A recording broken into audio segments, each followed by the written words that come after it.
जरूरी है कि आप इस वक्त ध्यान से सुने, क्योंकि आज की जिंदगी में जो सबसे बड़ा डर है वो दिखता नहीं है, पर हर किसी के दिल में गहराई से बैठा हुआ है।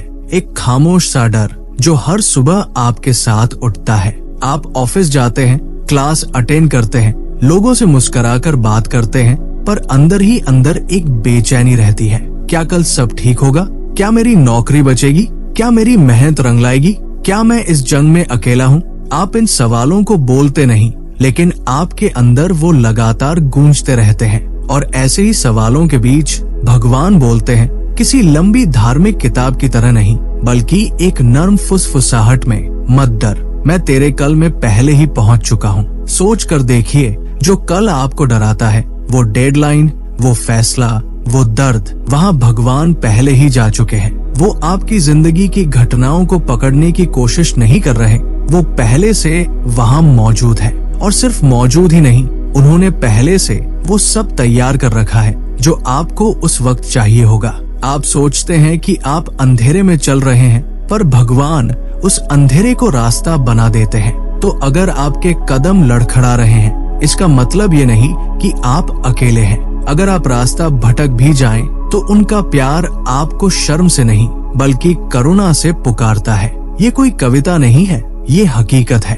एक ऐसी हकीकत जो आपको डर की जगह हिम्मत देती है। लोग कहते हैं कि अगर भगवान है तो दिखते क्यों नहीं, पर आप जानते हैं उन्होंने खुद को दिखाया है। उन चुप पलों में, उन छोटे छोटे चमत्कारों में, उन टूटे पलों में, जब कोई उम्मीद की किरण आई, जब आप अकेले थे, रो रहे थे, और फिर भी कोई शांति आपको छू गई। वो कोई इत्तेफाक नहीं था, वो भगवान की मौजूदगी थी। और अब आपकी कहानी मायने रखती है। हो सकता है आपको लगे कि आपकी जिंदगी बहुत बिखरी हुई है, पर शायद किसी और की बुझ चुकी उम्मीद को आपकी कहानी फिर से रोशनी दे दे। आपको माइक की जरूरत नहीं है, स्क्रिप्ट की जरूरत नहीं है। भगवान परफेक्ट एक्टिंग नहीं चाहते, वो बस आपका सच्चा दिल चाहते हैं। मूसा हकलाते थे, दाऊद को कोई गिनता भी नहीं था, फिर भी भगवान ने उन्हें इस्तेमाल किया, क्योंकि वो उपलब्ध थे।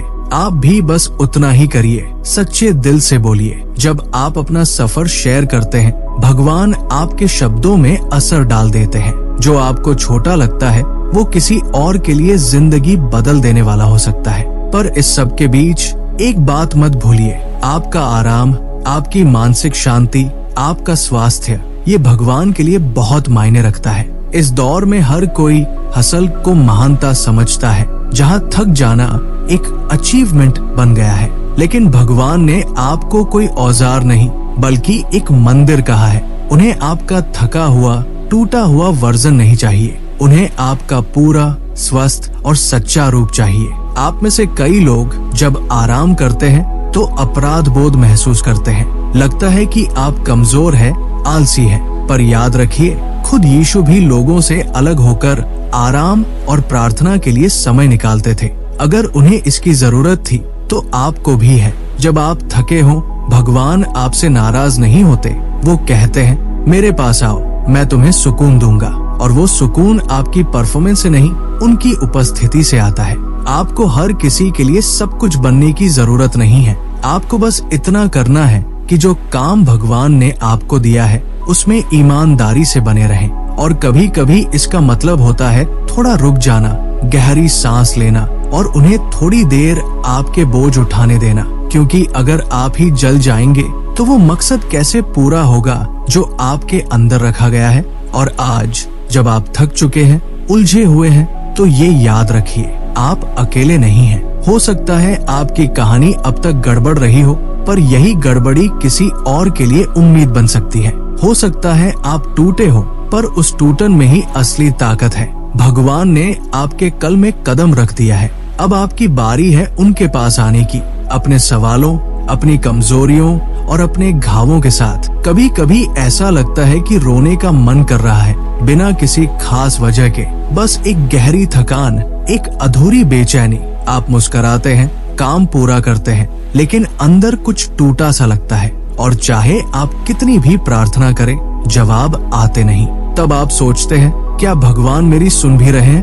पर ध्यान दीजिए, देरी का मतलब इनकार नहीं होता, चुप्पी का मतलब गैर मौजूदगी नहीं होती।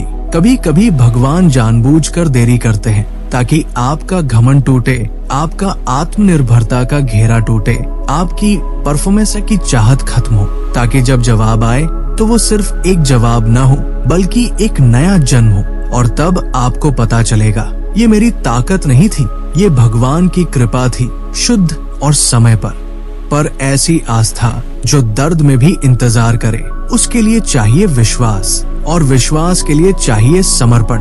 और यही सबसे कठिन हिस्सा है, समर्पण। हमें सिखाया गया है कि हमें हर चीज खुद ठीक करनी है, खुद चलानी है, पर भगवान के साथ समर्पण का मतलब हार नहीं, भरोसा है। मतलब ये कहना, भगवान मुझे समझ नहीं आ रहा पर मैं आपका हूँ। अगर आप इस वक्त मुझसे सिर्फ मुझे चाहते हैं, मेरे काम नहीं, मेरी योजनाएं नहीं, मेरा प्रदर्शन नहीं, बस तो मैं हाजिर हूँ। और तब अंदर कुछ बदलने लगता है।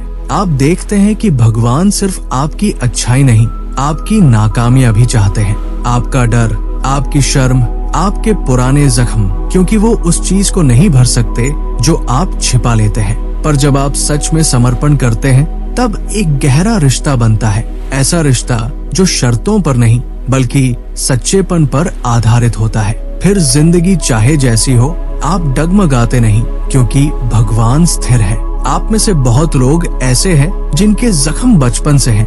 धोखा, तिरस्कार, नुकसान, आपने उन्हें दबा दिया क्योंकि लगा कि नजरअंदाज करना ही ताकत है। पर असली ताकत है भगवान के सामने ये कहना, ये है मेरी वो जगह जो अब भी दर्द देती है, इसे अपने हिसाब से ठीक कर दो।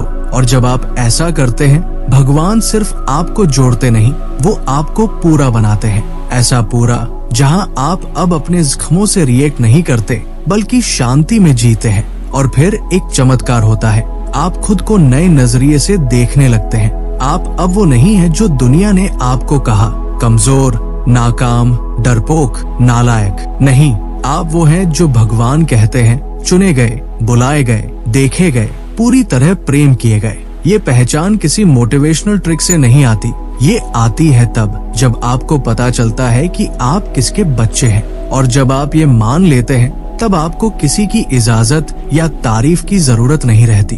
तब आप चुपचाप पर मजबूती से जीते हैं, और यहीं से एक नई जिंदगी शुरू होती है। हर दिन, हर पल प्रार्थना की जिंदगी, न कि दिखावे वाली कुछ पाने की प्रार्थना, बल्कि सच्ची, कच्ची, ईमानदार बातचीत। जब आप गाड़ी चला रहे होते हैं, रो रहे होते हैं, हंस रहे होते हैं, डगमगा रहे होते हैं, तब आप उनसे बात करते हैं, और धीरे धीरे आप महसूस करते हैं कि आपके रिएक्शन बदल रहे हैं, नजरिया बदल रहा है, खुशी टिकाऊ हो रही है, शांति गहरी हो रही है, क्योंकि अब आप अकेले नहीं जी रहे, आप जुड़े हुए हैं। तो आज मैं आपको दावत देता हूँ, और मेहनत करने की नहीं बल्कि पास आने की। जैसे है वैसे ही आइए, अपनी थकान, अपने सवाल, अपने जख्म लेकर बेझिझक आइए, क्योंकि आपका पिता आपका इंतजार कर रहा है। आपको जज करने के लिए नहीं, बल्कि आपको ठीक करने के लिए। आपकी देरी का एक मकसद है, आपके दर्द का एक मतलब है,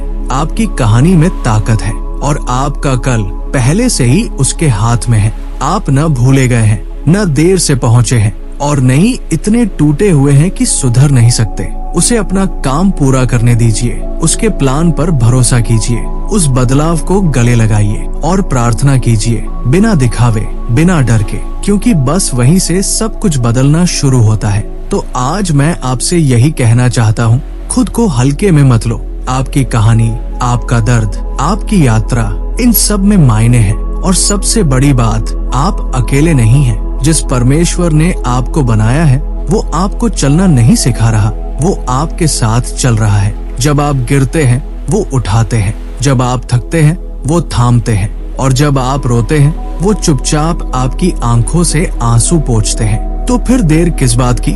चलिए आज उसी आवाज की तरफ लौटें जो हमेशा बुलाती रही है, उस प्रेम की ओर जो शर्तों पर नहीं, सच्चाई पर आधारित है, उस शांति की ओर जो परिस्थिति नहीं, उपस्थिति से आती है, और उस मकसद की ओर जो हमें न सिर्फ जीने का कारण देता है, बल्कि दूसरों के जीवन में रोशनी बनने का अवसर भी। आपका सफर यही खत्म नहीं होता, ये तो शुरुआत है एक ऐसे रिश्ते की जो हमेशा साथ रहेगा। तो आज एक छोटा सा कदम बढ़ाइए, एक सच्ची प्रार्थना कीजिए, और देखिए कैसे परमेश्वर धीरे धीरे, चुपचाप लेकिन निश्चित रूप से आपकी जिंदगी को रूपांतरित करते हैं।